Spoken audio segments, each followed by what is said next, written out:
The Golden Temple in India, one of the most beautiful buildings on earth. For millions of Sikhs like me, this is holy ground. But just over 25 years ago, it was a bloody battlefield. Tanks stormed the complex to capture this man, Jarnail Singh Bhindranwale. To some, he was a defender of the Sikh faith. He was a great saint and great soldier. To others, he was a militant who'd terrorised for long enough. He may have started as a saint, but he didn't end as a saint, let me tell you that. It was Indira Gandhi who gave the order to capture Bhindranwale and began a chain of events that would lead to thousands of deaths, including her own. Many Sikhs call this their own 9/11. I'm going back to the madness of 1984 to find out why neighbours became enemies and how a sacred shrine became a killing ground. It was like firing at St Paul's Cathedral in London. This journey will lead me to victims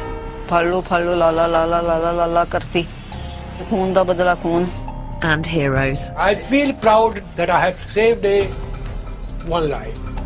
And will make me see my own faith in a new way.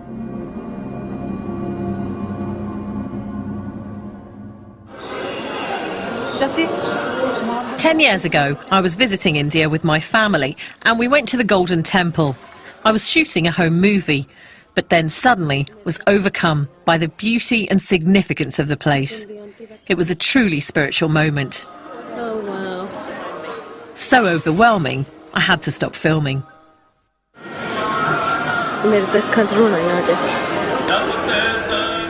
It may seem strange, but I'd never felt connected to my faith until that point. It was no longer a place I had to visit. It was a place I needed to visit.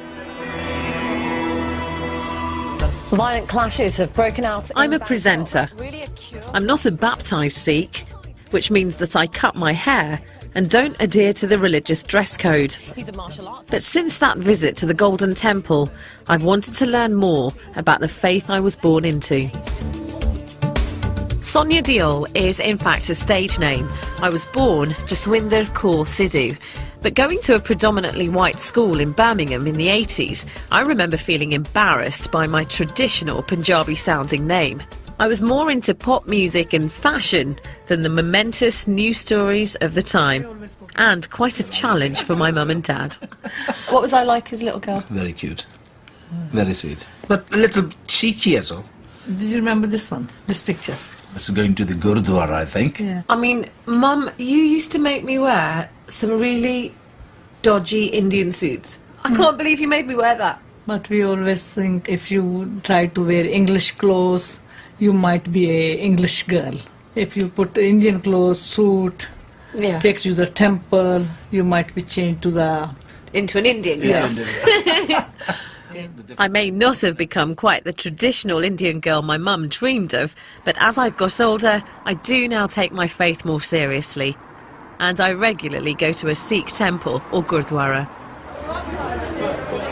So this is my local place of worship. It's the Soho Road Gurdwara in Birmingham, and it's always busy. Lots of families coming here every day to worship. And the first thing you do when you come into a Sikh temple is to remove your shoes. Sikhs are followers of 10 enlightened leaders called gurus.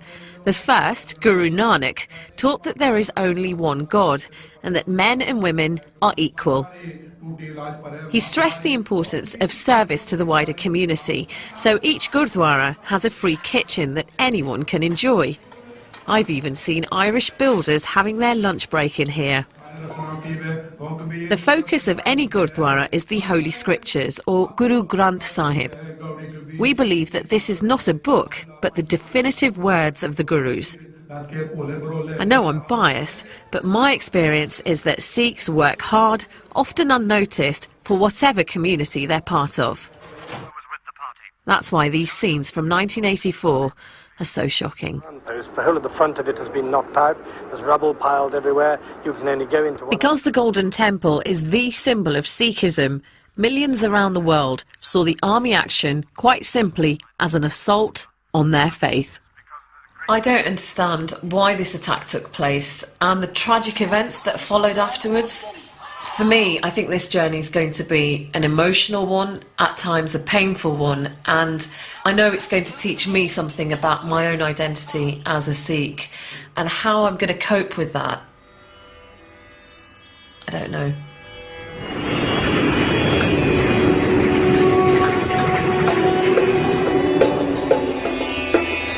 For me, this isn't a news assignment, it's a personal journey. And it begins in the Punjab, in the northwest of India. This is where my family are from. And although I've only been here a few times, it feels good to be back. This isn't going to make sense to some people. I was born and brought up in England, and yet I feel such a sense of connection and a real sense of belonging every time I come here. Just looking out, it's a really warm feeling. I feel very blessed to have two cultures that I take so much from. To understand the events of 1984, I need to find out more about the man at the heart of the story, Jarnail Singh Bhindranwale.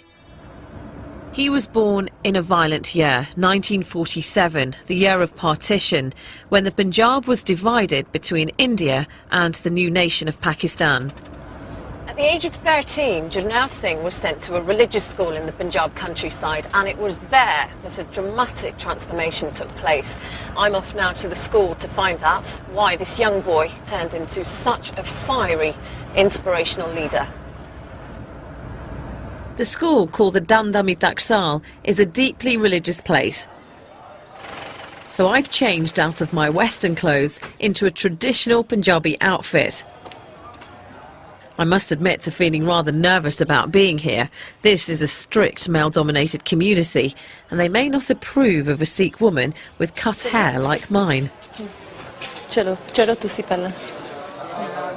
The Taksal is the place to go if you want to become a priest or preacher. The boys have a strict daily regime of prayer, exercise, but most important of all, learning the scriptures by heart. Sajit Singh Sodhi was a teacher at the Taksal when Bhindranwale joined in the mid-1960s. ਤੁਸੀਂ ਮੈਨੂੰ ਦੱਸੋ Bhindranwale ਕੀ ਦੂਜੇ ਬੱਚਿਆਂ ਤੋਂ ਵੱਖਰੇ ਲੱਗਦੇ ਸੀ ਤੁਹਾਨੂੰ? ਲੱਗਦੇ ਸੀ ਉਹ ਸ਼ਾਂਤ ਰਹਿੰਦੇ ਸੀਗੇ ਤੇ ਬਾਣੀ ਪੜ੍ਹਦੇ ਰਹਿੰਦੇ ਸੀਗੇ ਜ਼ਿਆਦਾ ਦੂਜੇ ਬੱਚਿਆਂ ਨੂੰ ਬਾਣੀ ਵੱਧ ਪੜ੍ਹਦੇ ਸੀਗੇ ਤੇ ਆਪਣੇ ਧਰਮ ਬਾਰੇ ਉਹ ਕਿਸੇ ਦੀ ਗੱਲ ਬਰਦਾਸ਼ਤ ਨਹੀਂ ਸੀ ਕਰਦੇ ਜੇ ਕੋਈ ਧਰਮ ਤੋਂ ਉਲਟ ਗੱਲ ਕਰੇ ਨਾ ਉਹ ਬਰਦਾਸ਼ਤ ਨਹੀਂ ਸੀ ਕਰਦੇ ਉਹਨੂੰ ਉਹ ਗੁੱਸੇ ਨਾਲ ਵੀ ਕਹਿੰਦੇ ਸੀ ਵੀ ਜੇ ਕੁਝ ਕਿ ਨਾਰਾਜ਼ਗੀ ਨਾਲ ਵੀ ਨਹੀਂ ਸੀ ਸਮਝਦਾ ਫਿਰ ਉਹਦੇ ਨਾਲ ਬੋਲਣਾ ਛੱਡ ਦਿੰਦੇ ਸੀ ਬੈਠਣਾ ਉੱਠਣਾ ਬੋਲਣਾ ਚੱਲਣਾ ਛੱਡ ਦਿੰਦੇ ਸੀ ਹਾਂਜੀ Bhindranwale was clearly a passionate student whose determination and devotion would mean that in 1977, aged only 30, he would become head of the Taksal. The boys today have more modest ambitions.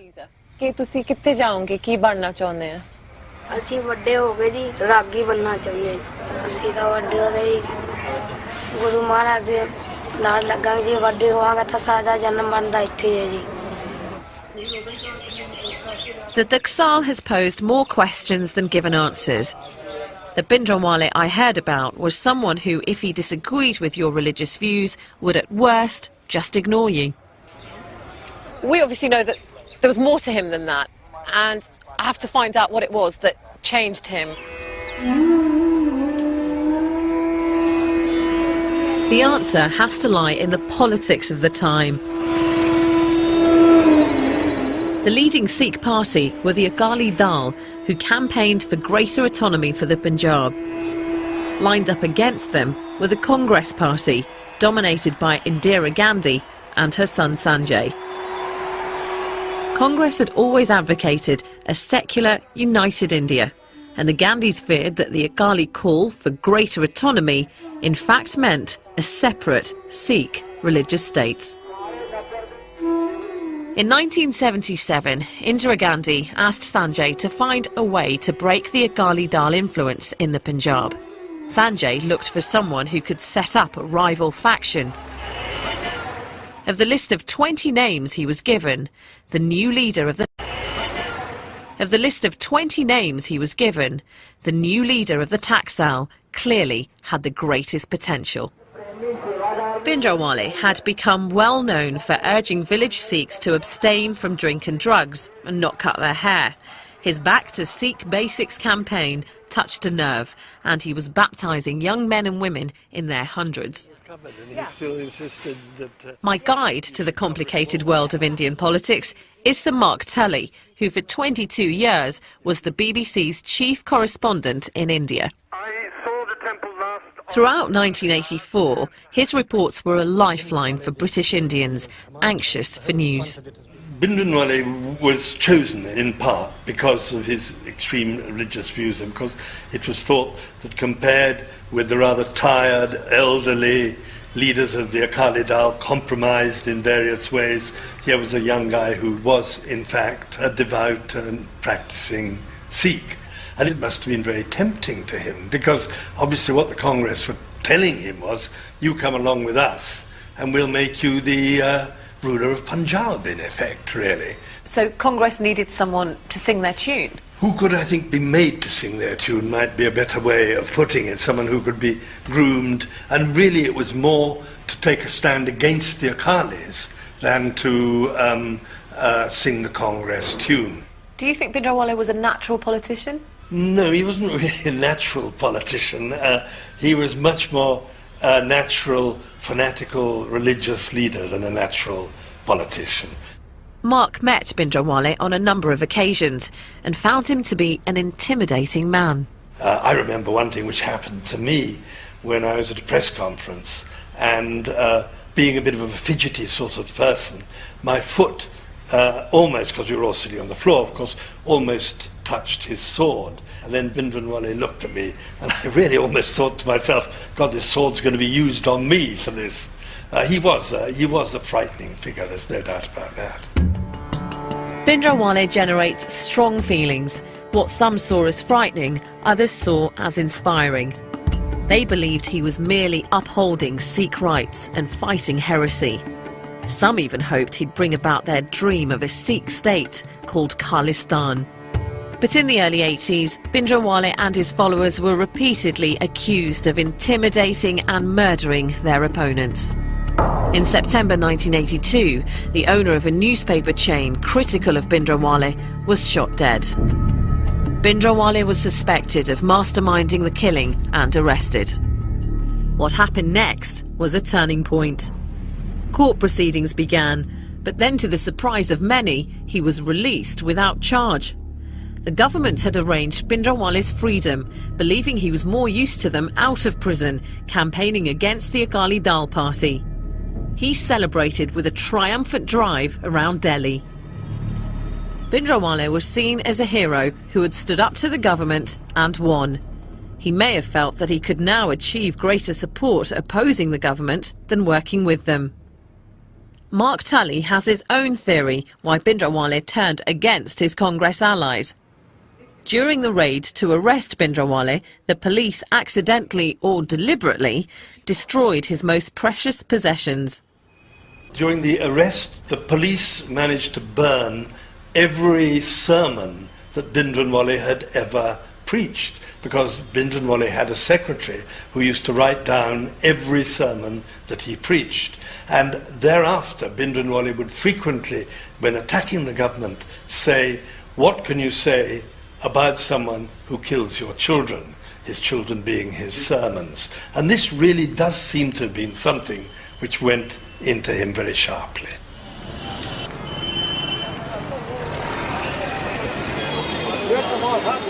In June 1982, Bhindranwale and a group of his followers moved into part of the Golden Temple complex. His critics said he wanted sanctuary to avoid another arrest. His supporters that he wished to be close to the spiritual centre of his faith. For me, the emotions I feel as I get close to the Golden Temple are hard to describe. There's a strong sense of excitement because it's here that I feel at peace with God. This is the place that makes me feel more connected to my faith than anywhere else in the world.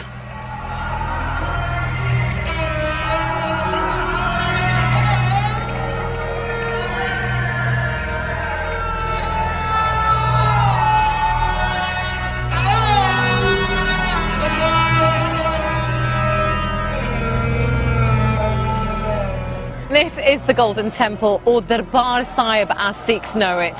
The reason that this place is so special is because there are the Holy Scriptures, the Guru Granth Sahib, and that's where pilgrims pay their respects in their thousands every day. The temple has a doorway on each side.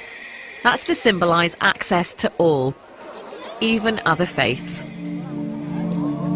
One of the first things I always do at the Golden Temple is to recite prayers from the Holy Scriptures.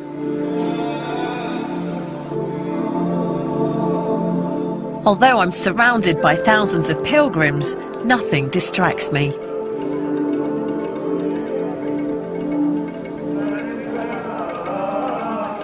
So how was this peace shattered? How did the 1984 attack happen? In the early 80s, the Punjab was caught in a spiral of violence, provoked mainly, it's alleged, by Bhindranwale's supporters stirring up communal hatred in their fight against the Hindu Raj. Sikhs and Hindus desecrated each other's temples. Buses were hijacked and the Hindu passengers separated from Sikhs and then shot. When the police searched for militants, there were often what they termed encounters, but what others called the killings of Sikhs. This merely strengthened Bhindranwale's cause. Meanwhile, his status grew. Pilgrims to Amritsar were leaving their offerings at Bhindranwale's feet rather than at the Golden Temple. Children were brought to him to be blessed. In November 1983, in a deeply symbolic move, he transferred his headquarters into the Akal Takht, the centre of Sikh political power. As far as the government was concerned, Bhindranwale was out of control. Rajiv Gandhi, now the rising star of the Congress Party after the death of his brother Sanjay, called for him to be expelled from the Golden Temple. Tell him to come and try, was Bhindranwale's reply. ਸਿੱਖ ਸ਼ਾਸਤਰ ਰੱਖ ਕੇ ਕਦੇ ਬੰਦਾ ਨਹੀਂ ਮਾਰਦਾ ਅਸੀਂ ਕਿਸੇ ਬੰਦੇ ਦੇ ਮਾਰੇ ਜਾਣ ਤੇ ਕਦੇ ਕਿਸੇ ਨੂੰ ਸਲਾਹਿਆ ਦੁਸ਼ਟ ਦੇ ਝਟਕਾਏ ਜਾਣ ਤੋਂ ਜ਼ਰੂਰ ਸਲਾਹੁੰਦੇ It was clear to journalists who visited the Akal Takht that Bhindranwale was getting ready for a fight. The scene was now set for a terrible and final showdown. On the 1st of June, a Sikh officer named Major General Brar arrived in Amritsar to coordinate the army plans to capture Bhindranwale. Still hopeful that some sort of settlement could be reached, Indira Gandhi made an appeal on the 2nd of June to the people of the Punjab. Don't shed blood, she said, shed hatred. It failed. The army received the order to proceed. As tanks and troops enclosed the complex, Brar instructed his soldiers not to fire on the Golden Temple or the Akal Takht without direct orders. A curfew was imposed and all journalists expelled from the city. The operation, codenamed Blue Star, had begun. It's quite clear to me that a siege of the temple has started. General Brar sent his commandos down these steps to start the assault on Bhindranwale and his men. But they were mown down by gunmen that were hiding on both sides of the walls. He then sent in a second wave of commandos, and this time they were successful. They got down the steps, but they faced fire from not only the buildings around here, but from underground as well. Bhindranwale's men suddenly appeared from manhole covers, firing their machine guns and then disappearing into the complex's many underground passages. The army had clearly underestimated their opponents. Gyani Puran Singh was a priest at the Golden Temple. He and the other priests weren't going to allow 500 years of prayer to be interrupted, not even by a full-scale battle. This makes him a key eyewitness to Operation Blue Star. He was in the Akal Takht when he saw Bhindranwale in action. ਜਿਸ ਵੇਲੇ ਯੁੱਧ ਹੁੰਦਾ ਪਿਆ ਸੀ ਤੇ ਆਪਣੇ ਹੱਥ ਨਾਲ ਉਹ ਮੇਖਜੀਨ ਭਰਦੇ ਸਨ ਤੇ ਭਰ ਕੇ ਢੇਰ ਲਾਈ ਜਾਂਦੇ ਤੇ ਰੰਚਕ ਮਾਤਰ ਉਹਨਾਂ ਦੇ ਚਿਹਰੇ ਉੱਤੇ ਜਿਸ ਵੇਲੇ ਯੁੱਧ ਹੁੰਦਾ ਪਿਆ ਸੀ ਤੇ ਆਪਣੇ ਹੱਥ ਨਾਲ ਉਹ ਮੇਖਜੀਨ ਭਰਦੇ ਸਨ ਤੇ ਭਰ ਕੇ ਢੇਰ ਲਾਈ ਜਾਂਦੇ ਤੇ ਰੰਚਕ ਮਾਤਰ ਉਹਨਾਂ ਦੇ ਚਿਹਰੇ ਉੱਤੇ ਉਦਾਸੀ ਨਹੀਂ ਸੀ ਇਹਦੇ पे ਪਤਾ ਹੁੰਦਾ ਮਨੁੱਖ ਨੂੰ ਵੀ ਮੇਰਾ ਕਰਕੇ ਜੋ ਕੁਝ ਹੋ ਰਿਹਾ ਉਹ ਸਤਪੁਰਸ਼ ਸੀ ਕੋਈ ਮਾੜਾ ਕਰਮ ਕਰਨ ਵਾਲੇ ਨਹੀਂ ਉਹ ਡਾਕੂ ਥੋੜੇ ਸਨ ਇਹ ਢਹਿ ਢੇਰੀ ਹੋ ਰਿਹਾ ਦੁਨੀਆ ਮਰ ਰਹੀ ਹੈ ਮੇਰਾ ਕਰਕੇ ਇਕੱਲੇ ਦੇ ਕਰਕੇ ਪਰ ਉਹਦੇ ਮਨ ਤੇ ਕੋਈ ਅਸਰ ਨਹੀਂ ਸੀ ਰੰਚਕ ਮਾਤਰ ਵੀ ਤੇ ਉਹ ਹੱਸਦੇ ਸਨ With losses mounting and the operation dragging on dangerously, the army faced another problem. An armoured personnel carrier sent in to get troops to the Agal Takht was hit by a rocket-propelled grenade. The army had no idea that Bhindranwale was so well equipped. General Bra decided on a dramatic new plan. He ordered tanks into the complex through this entrance. ਇਹ ਜਿਹੜੀ ਜਗ੍ਹਾ ਹੈ ਨਾ ਹਾਂਜੀ ਐ ਥਾਣੀ tank ਉਤਰੇ ਸਨ ਜਿਹੜੇ ਚਾਈਨਾ ਵਾਲੇ ਇਹ ਜਿਹੜੀ ਹੈ ਇਹ ਬਿਲਕੁਲੋਂ ਪਲੇਨ ਹੋ ਚੁੱਕੀ ਸੀ ਅੱਛਾ ਹਾਂ ਬਿਲਕੁਲ ਪੱਥਰ ਪੁੱਤਰ ਸਭ ਮਲ ਦਿੱਤੇ ਸਨ ਉਹਨਾਂ ਨੇ ਤੇ ਪਲੇਨ ਹੋਈ ਐ ਥਾਣੀ ਵੱਡੇ ਟੈਂਕ ਇੱਧਰ ਦੀ ਉਤਰੇ ਆ ਤੇ ਉਹ ਬਖਤਰਬੰਦ ਗੱਡੀ ਉਹ ਥਾਣੀ ਆਈ ਸੀ ਤਾਂ ਟੈਂਕ ਇੱਥੋਂ ਤੁਸੀਂ ਦੇਖਿਓ ਸੀ ਹਾਂਜੀ ਹਾਂਜੀ ਆਹ ਸਾਰੇ ਉਤਰ ਕੇ ਐਂ ਦੀ ਆਏ ਥੱਲੇ ਬਾਕੀ ਫਿਰ ਸਾਰੇ ਚਾਰ ਫੇਰੇ ਸਨ ਇਹ ਤਾਂ ਪਰਮੇਸ਼ਰ ਨੂੰ ਹੀ ਪਤਾ ਇਹਦੇ ਬਾਅਦ ਅਸੀਂ ਕਿੱਥੋਂ ਸੋਚਣਾ ਸੀ ਵੀ ਟੈਂਕ ਆਉਣਗੇ ਪਰਕਰਮਾ 'ਚ The Agal Takht was all but destroyed in the tank barrage. It's believed that Bhindranwale was shot as he and other militants ran from the front of the building. At the height of the battle, there were 3 hours of hand-to-hand fighting. The battle at the Golden Temple has been hard-fought and costly. The government estimated that about 100 soldiers and 200 of Bhindranwale's men died during Operation Blue Star. Bhindranwale's body was hastily photographed and then cremated with the rest of the dead militants. 2 days after the operation ended, there were still pockets of resistance, as Major General Bra discovered as he gave an interview claiming that Bhindranwale had received assistance from abroad. From some of the weapons that we've captured, we can see clearly the identification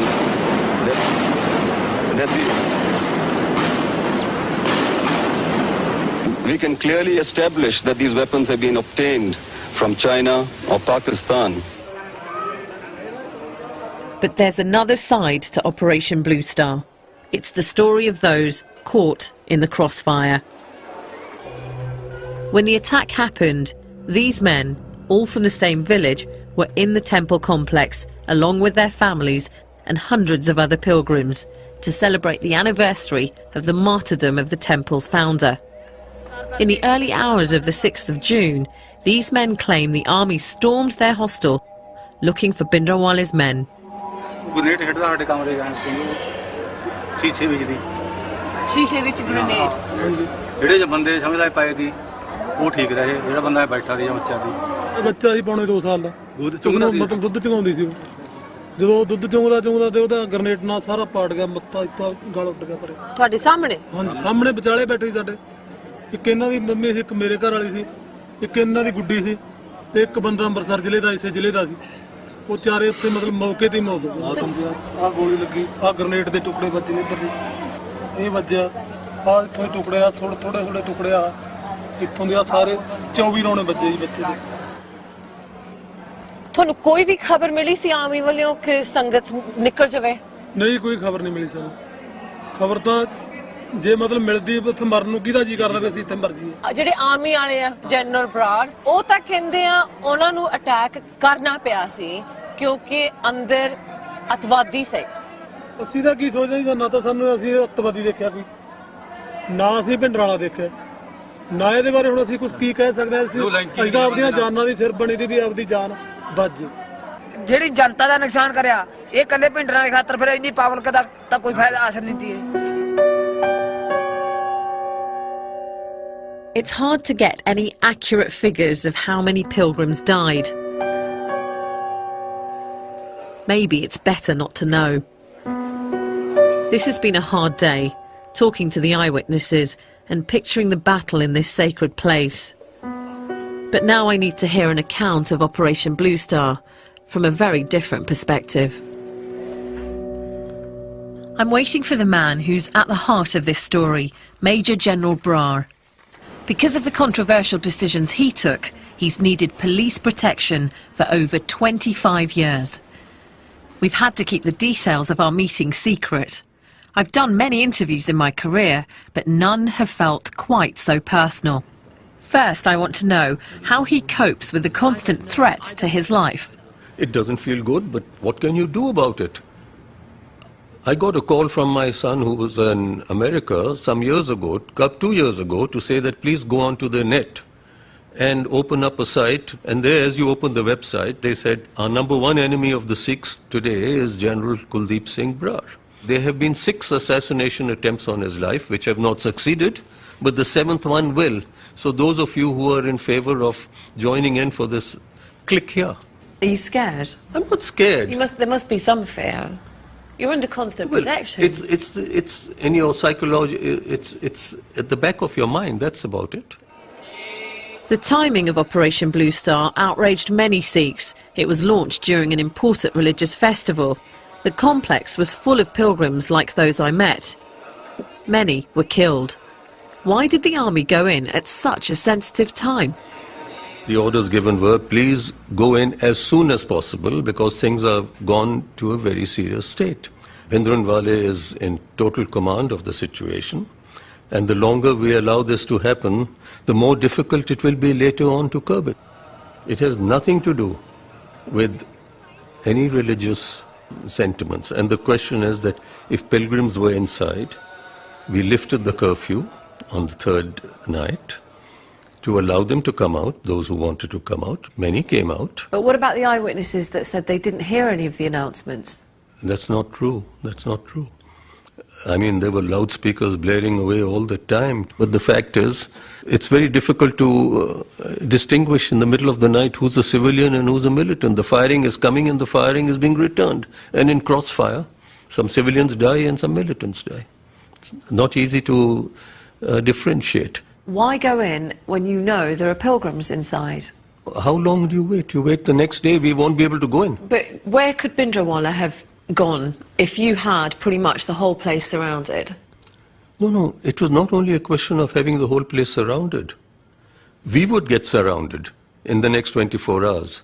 After all, how long can you keep this away from this news from travelling to the hinterland of Punjab? You'd have had thousands and millions of Sikhs with spears, guns, everything rushing to Amritsar, and that would be a very sad situation for a man in uniform. So you went in at that point for the safety of your own army? Not only the safety of our army, we had to accomplish the task. If we don't go in, forget the safety of the army, the task isn't going to get accomplished. But what about your responsibility to make moral decisions? This is the holiest, this is the centre of but I'm very sad. I'm very sad to tell you that it was no longer holy and sacrosanct. So if you're saying that morally we should have thought differently, what about those people who were inside? Was there any sanctity left inside the Golden Temple? Where's the morality of the people who were building bunkers in there and storing ammunition? I'm sorry, I have to disagree with you. What do you say to those people who see Bhindranwale as a saint, actually not a terrorist? He may have started as a saint, but he didn't end as a saint, let me tell you that. There was nothing saintliness about him at the time of Operation Blue Star. In the chaos of battle, the Golden Temple was hit and the sacred scriptures, the Guru Granth Sahib, was struck by a bullet. The Akal Takht all but destroyed. Did he accept any responsibility for the damage done? The responsibility is collective for whatever damage did take place, but the point is, the damage could have been much more severe, but the army held back their weapons at that stage. Wasn't Bhindranwale, and being such a religious man, concerned about the damage that could have been caused to the complex by sticking out and fighting and opening fire from all directions? 25 years on, do you now have any remorse or any regret about what happened?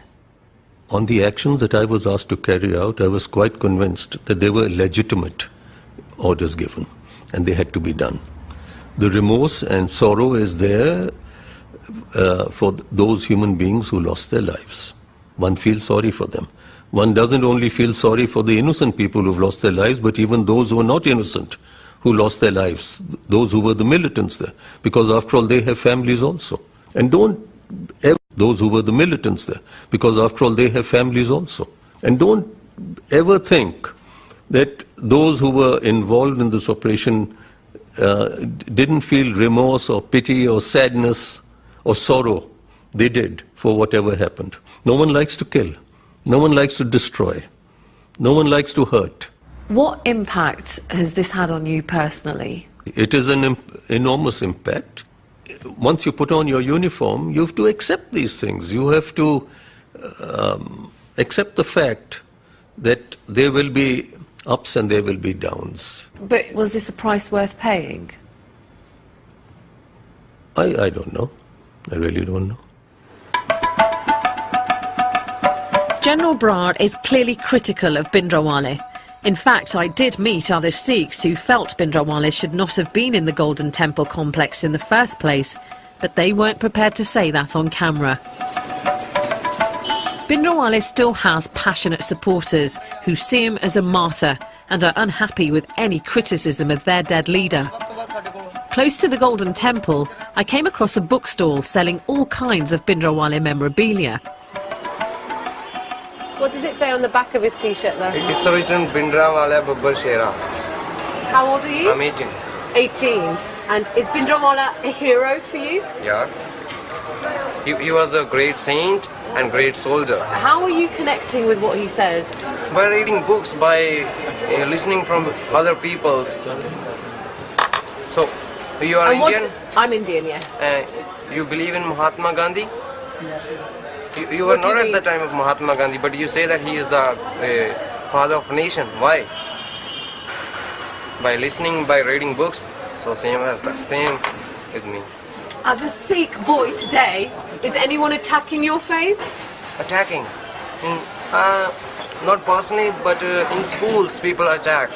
But you personally haven't seen anything yourself? Although Satnam feels a sense of injustice, he's clearly struggling to find any evidence to back it up. I'm encouraged that things have changed a great deal since 1984.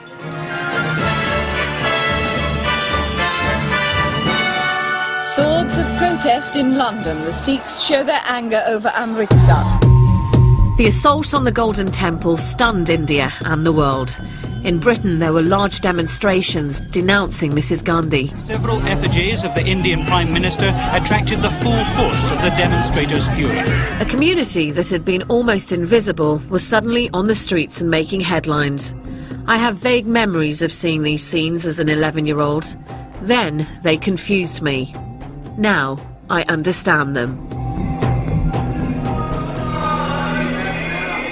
In Amritsar, the military action may have ended, but the tragic story of 1984 was far from over. A few weeks after Operation Blue Star, a policeman called Beyant Singh brought his family to the Golden Temple, and he was so shocked by what he saw that he became withdrawn and more devout. The significance of this is that Beyant Singh was Indira Gandhi's personal bodyguard.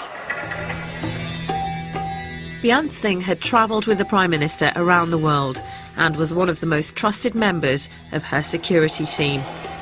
But the events of June so outraged him that he began to plan Indira Gandhi's assassination. Although his superiors knew nothing of the plot, they were still nervous about having Sikhs so close to the Prime Minister, so they were moved from her protection team. Mrs. Gandhi strongly opposed the change, and so Sikh guards remained on duty. Do you now fear for your own personal safety? Well, I've lived with danger all my life, and I think I've had a pretty full life, and it makes no difference whether you die in bed or you die standing up.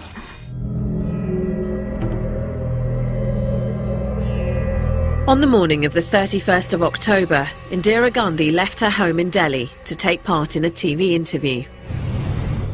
As she walked along the path, she saw Beyant Singh on duty and smiled.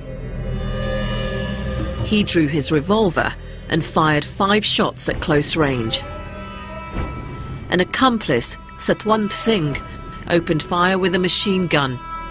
Mrs. Gandhi spun round from the impact and crumpled to the floor. We regret to announce the death of the Prime Minister, Mrs. Indira Gandhi. Beyant Singh was shot dead on the spot, and his accomplice, Satwant Singh, wounded. He was later tried and executed. I'm confused about Indira Gandhi.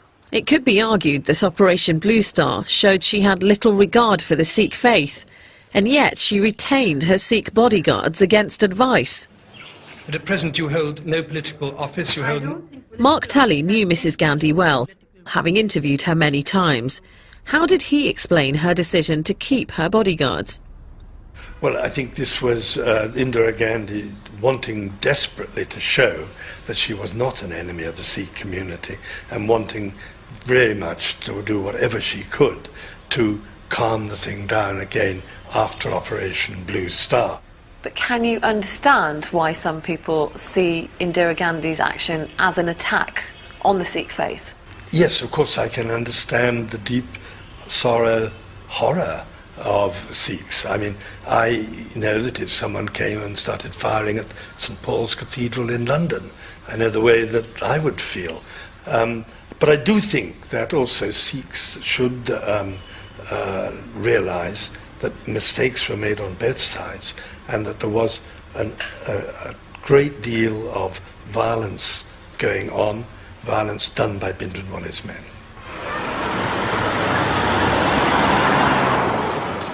In 1948, when Mahatma Gandhi was assassinated, India was stunned. But the fact that the killer was one of their own meant there wasn't a violent reaction from Hindus. But in '84, when the news quickly emerged that Indira Gandhi's killers were Sikh, the world held its breath. How would Hindus now respond? As Mrs Gandhi lay dead in a Delhi hospital, a married couple called Gurmeet Singh and Mahinder Kaur set off by train from the Punjab with their baby daughter to start a new life in Mumbai. They carried with them all their possessions and ambitious hopes for the future. They had no idea that Mrs Gandhi had been assassinated and were heading straight for trouble. Train te jadon tusi chade si bahut khush hone tusi khush sige utte amritsar sanu sade rishtedar vi mil gaye bade khush assi ke railway ch baithe रस्ते दे विच देश पलट गया आ photo आ मेरा friend train तो चढ़ते एक दिन पहला 31 अक्तूबर ਨੂੰ ਖਿੱਚੀ ਗਈ ਸੀ ਬਹੁਤ ਹੀ ਚੰਗੇ ਸੀ ਹਸਬੰਡ ਮੇਰੇ ਮੈਂ ਉਹਨਾਂ ਦੀ ਸਿਫਤ ਕਰ ਹੀ ਨਹੀਂ ਸਕਦੀ ਕਿ ਇੰਨਾ ਚੰਗੇ ਲੱਗਦੇ ਸੀ ਮੈਨੂੰ After 7 hours, the train stopped at a station outside Delhi. Suddenly, a mob surrounded them and surged into the carriage. Fallo, fallo, la la la la la la la la karti. ਕੀ ਕਹਿੰਦੇ ਸੀ ਵੀ ਸਿੱਖਾਂ ਨੇ ਸਾਡੀ ਮਾਂ ਮਾਰਤੀ ਹੈ ਖੂਨ ਦਾ ਬਦਲਾ ਖੂਨ ਇਹਨਾਂ ਨੇ ਪਗੜੀ ਵੱਧੀ ਸੀਗੀ ਸਿੱਖ ਸੀਗੇ ਤੇ ਸੀਟ ਤੇ ਬਸ ਬੈਠਿਆਂ ਦੇ ਉਹਨਾਂ ਨੇ ਸਰੀਆ ਮਾਰਿਆ ਸਿਰ 'ਚ ਖੂਨ ਵਗਣ ਲੱਗ ਗਿਆ ਸਿਰ ਦੇ ਵਿੱਚੋਂ ਖੂਨ ਜਾਣ ਲੱਗ ਗਿਆ ਕਹਿੰਦਾ ਵੀ ਮੈਂ ਤੇ ਮਹਿੰਦਰ ਕੋਲ ਹੁਣ ਤੇਰੇ ਨਾਲ ਕੋਈ ਘਰ ਦੀ ਗੱਲ ਨਹੀਂ ਕੀਤੀ ਤੇ ਪਰ ਬਚਣਾ ਨਹੀਂ ਮੈਂ ਹੈਗਾ ਅਸੀਂ ਵੜ ਕੇ ਜਿੱਥੇ ਆਪਣੀ ਸੀਟਾਂ ਨੇ ਗੱਡੀ ਦੀ ਸੀਟ ਦੇ ਥੱਲੇ ਲੰਮਾ ਪਾਇਆ ਉਹ ਬਾਅਦ ਚ ਫਿਰ ਸਮਾਨ ਲੁੱਟਣ ਆਏ ਆ ਤੇ ਉਹਨਾਂ ਨੇ ਫਿਰ ਲੈ ਗਏ ਸਾਡੇ ਕੋਲ ਖੋ ਕੇ ਲੈ ਗਏ ਅਸੀਂ ਖੋਨੇ ਆ ਵੀ ਅਸੀਂ ਰੋਨੇ ਆ ਖਪਦੇ ਖੋਨੇ ਵੀ ਨਹੀਂ ਅਸੀਂ ਦੇਣਾ One Sikh mother in Mahinder's carriage saved her son's life by quickly tying his long hair into plaits so the mob would think that he was a girl. But the mob were not fooled by Mahinder's attempts to hide Gurmeet between the seats. They dragged him onto the platform. ਉੱਪਰ ਲੰਮੇ ਪੈਂਦੇ ਪਏ ਨਹੀਂ ਦੇਣਾ ਹੈਗਾ ਸਾਡੇ ਕੋਲ ਲੈ ਗਏ ਨਹੀਂ ਦੂਰ ਅਸੀਂ ਜਲਦੀ ਵੇਖੇ ਨੇ ਤੇ ਫਿਰ ਜਲਦੀ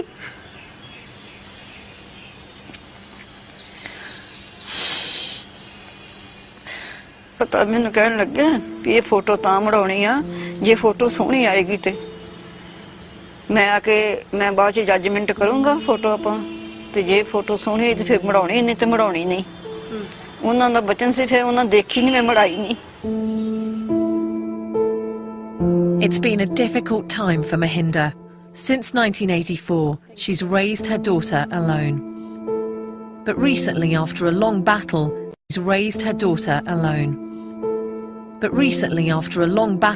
she received some compensation from the government for Gurmeet's death. and her daughter is now married.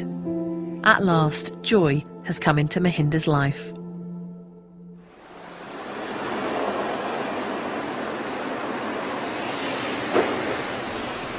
Can you just tell us where we're going? To try and understand how the terrible violence began, I'm with Ashok Vahi, a news photographer based in New Delhi.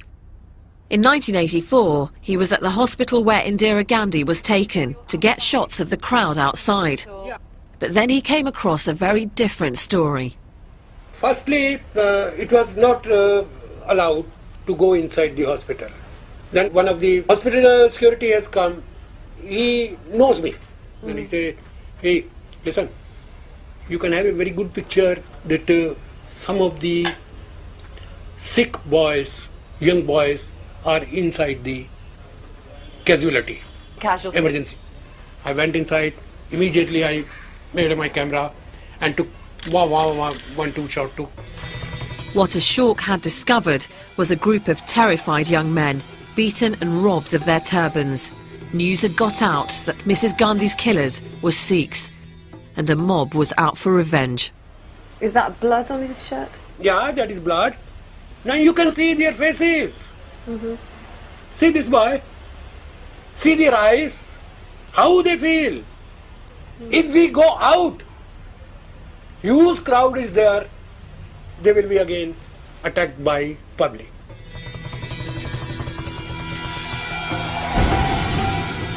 As the rioting spread across Delhi, a friend who just arrived by train from the Punjab called Ashok and told him to get to the station as soon as possible. What Ashok saw there appalled him. No longer just beating, the mobs were now killing. The picture he took was printed in newspapers around the world. I've just spoken, Ashok, to a woman who lost her husband on a train coming in from Punjab. Her husband was dragged from the train. Yeah. This could be the train. Yeah. As a Hindu, seeing all of this happening for the first time in your life. Yeah, that is the first time in my life. How did that make you feel? I feel and I pray this will not happen again anymore in this country. But then Ashok went from observing the drama to being part of it. On the evening of the 1st of November, a Sikh friend called Narinder Singh Barnala came to Ashok, too terrified to go home. He realised that the only option was to hide his friend in his tiny dark room. Yeah, in the night we put some newspapers. You just put some newspapers for him to sleep on? Yeah. It's very small, but whether it is a big or whether it is a small, we have to manage, we have to save his life. So how long did you keep him in this very tiny space for? 2 days. Did you have any moments where you nearly got caught out? Yeah, it was one or two times there was a chances when the mob came outside my office and they are trying to burn one Sikh shop here. What would have happened if somebody had found out? He can be shot dead. He can be beaten like anything because people are very scared. So standing in this space after 25 years, how does it make you feel talking about I this? feel proud of me that I have saved one life. I have saved my friend's life. I'm proud of me. I'm proud of you. Thank you. Thank you. Thankfully, Ashok was one of many Hindus whose first thought was to protect Sikh friends and neighbours.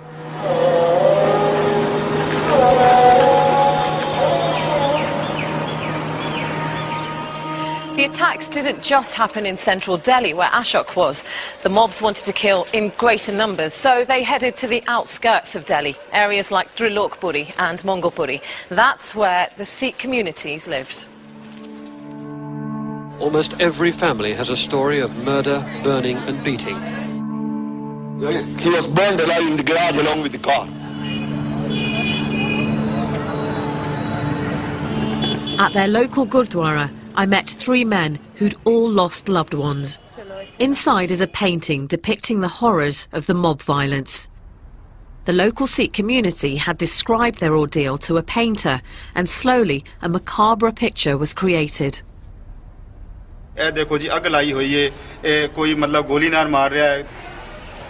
ਇਸ ਤਰ੍ਹਾਂ ਮਤਲਬ ਇੱਕ ਜ਼ੁਲਮ ਹੋਇਆ ਹੈ ਮਤਲਬ ਕਿਸੇ ਨੂੰ ਗਲੇ 'ਚ ਟਾਇਰ ਪਾ ਕੇ ਤੇ ਮਾਰਿਆ ਗਿਆ ਹੈ ਕਿਸੇ ਤੇ ਪੈਟਰੋਲ ਛਿੜਕ ਕੇ ਮਾਰਿਆ ਗਿਆ ਹੈ The men's story is made worse by the fact that they allege that the riots were no disorganized rampage.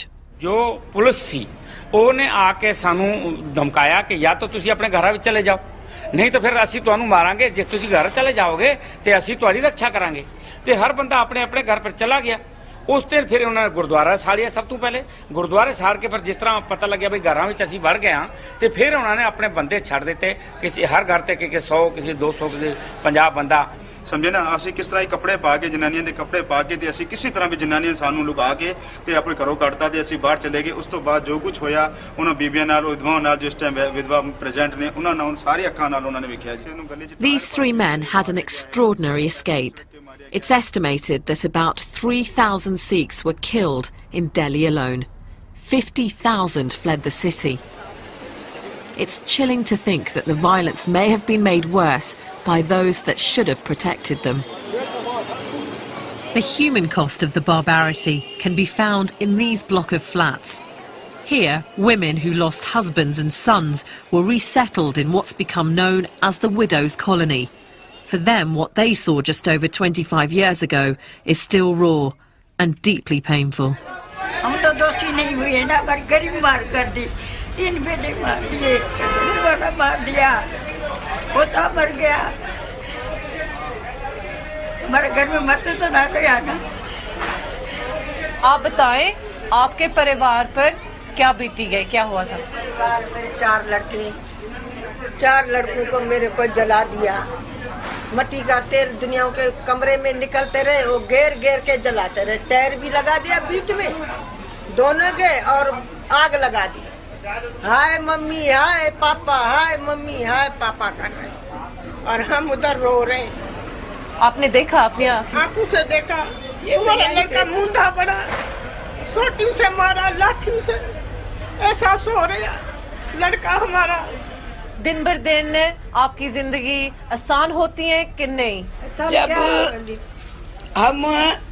हमारा अंतकाल होएगा ना, ये दुख तो तभी भूलने वाला बेटा, जिंदगी में तो भूलने वाला ही नहीं, ये तो नहीं भूल सकते। I didn't realise it was going to get tougher, this journey. Talking to families who have lost several generations, sons, husbands, grandfathers, and all in the name of religion, it makes me feel sick to the stomach.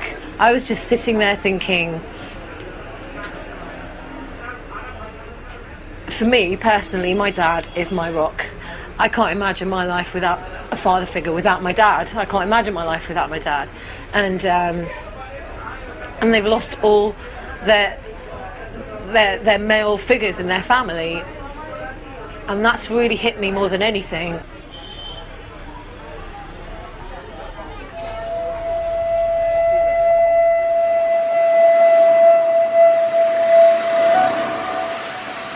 The tragic events of 1984 haven't been forgotten in Delhi.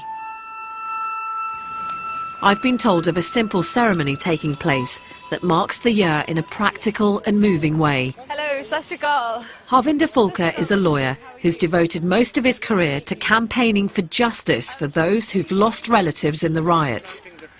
He's behind a scheme to plant 25,000 trees right across Delhi. This is in memory of those who were killed in 1984, and so that their memory goes into the history. They will be remembered for the 100 years when these trees survive and they grow up. Feels like a very positive thing that we're doing here. Harvinder then invited me to plant a tree. I knew in whose memory I wanted to dedicate it. Well, thanks for letting me do this, because I'm doing this for Mahinder Kaur, whose husband was killed on a train, and all the other victims that I've met along this journey, really, for their strength. Put a special mark on this so that I recognise this when I come back. Thank you for allowing me to do that. Oh, you're most welcome.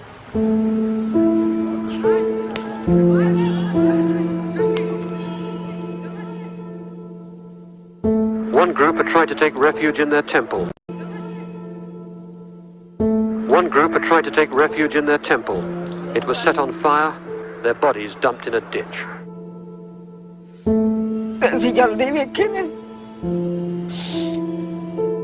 I have saved my friend's life. I'm proud of me.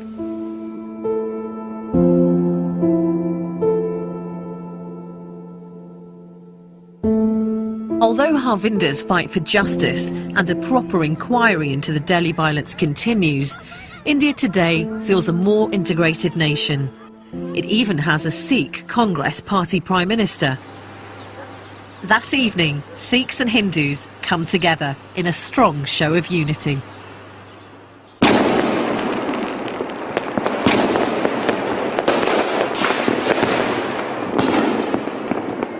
Pretty painful journey for me so far, but what's fantastic about this moment is that it's the festival of Diwali, which is the festival of light, celebrating the victory of good over evil, light over dark. All across Delhi, people were celebrating with the usual Indian disregard for health and safety. How much money have you spent on the fireworks? 2,000 rupees. Yeah? 10,000 rupees. This was the first party I came across, and to say that after 2 days of reflecting on mob violence it came as a relief would be an understatement. Who's going to share this with me? 2 families, one Hindu, one Sikh, enjoying the same festival. Politics and religion irrelevant. This is just one street. I don't want to read too much significance into it, but it's hard not to be moved by such a scene.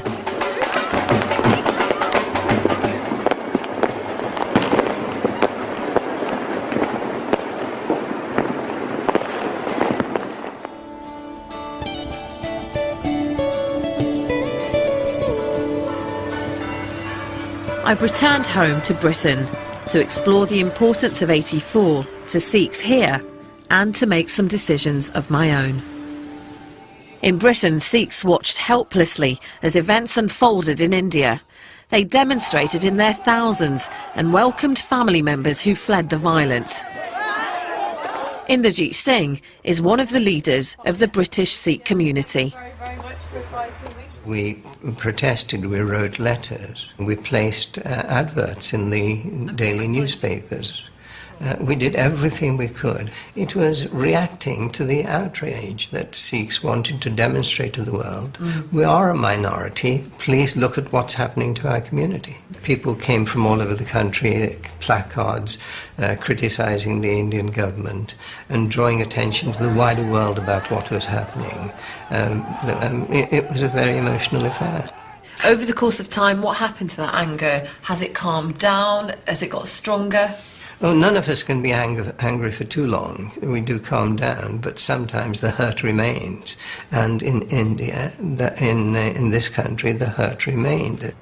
But Inderjit believes that despite the hurt, British Sikhs have moved on and discovered a renewed interest in their faith. Well, the events of 1984 made Sikhs examine their own religion. What is it? Why are we under attack? What are our teachings? You look again more closely at your religion at times like that. And when in looking closer and looking at the world around you, you realize that Sikh values, Sikh teachings have something very positive to offer. Emphasis on human rights and equality of all people, tolerance, real tolerance, respect for other religions. These things are very important in giving a sense of direction to life. So, in a sense, that is something positive that came out of the trauma of 1984.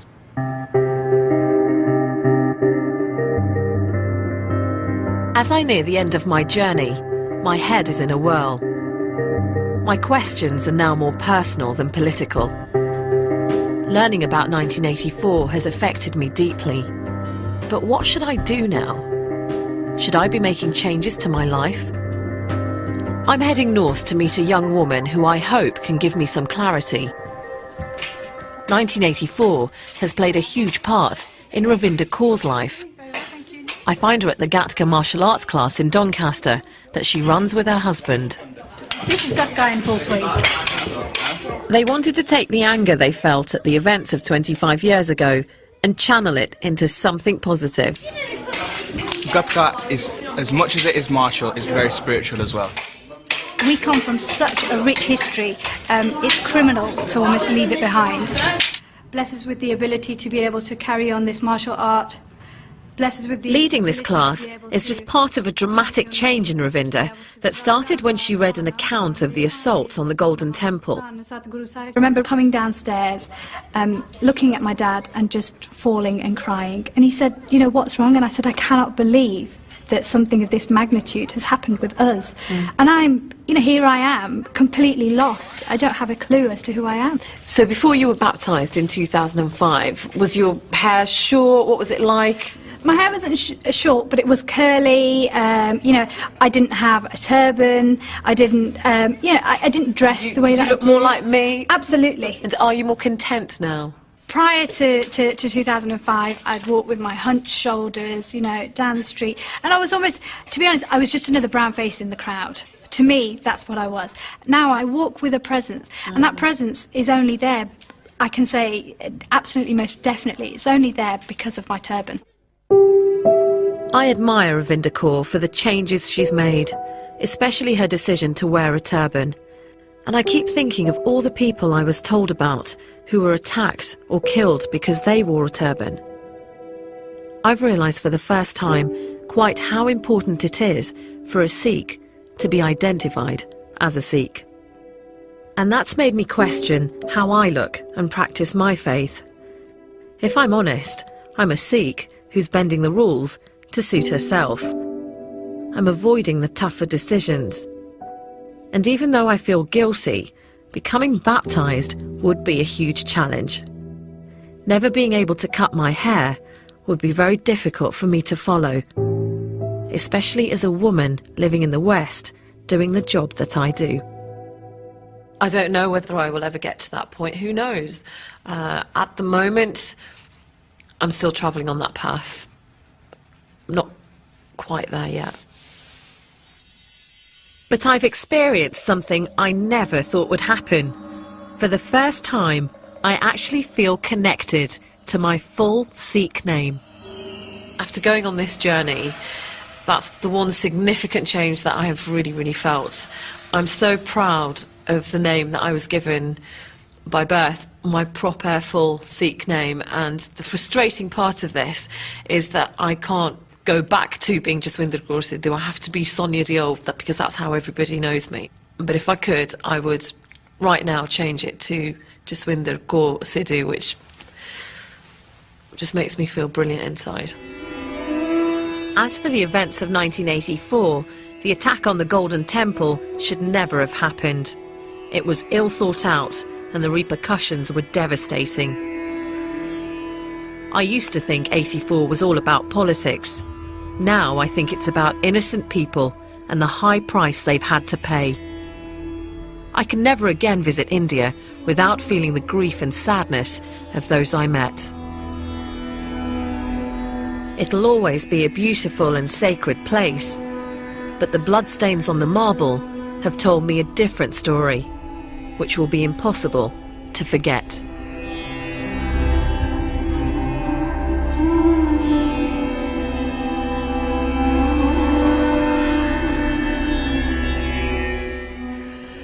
You can join Sonia Diol on the BBC Asian Network for discussion, music and interviews, Friday afternoons from 1.